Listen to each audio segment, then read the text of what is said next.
Hey everyone, welcome back to our YouTube channel. In today's video, I'll show you how to use the Monzo virtual card. Whether you're shopping online or just want added security, this feature is a flexible and secure option. Let's get started.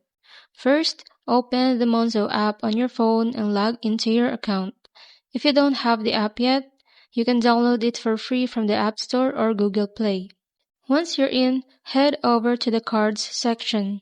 You'll see your physical card and an option to add a virtual one. Tap Add a virtual card and follow the steps to set it up. You can customize the card's name and set spending limits too. Now that your virtual card is ready, you can use it for online purchases.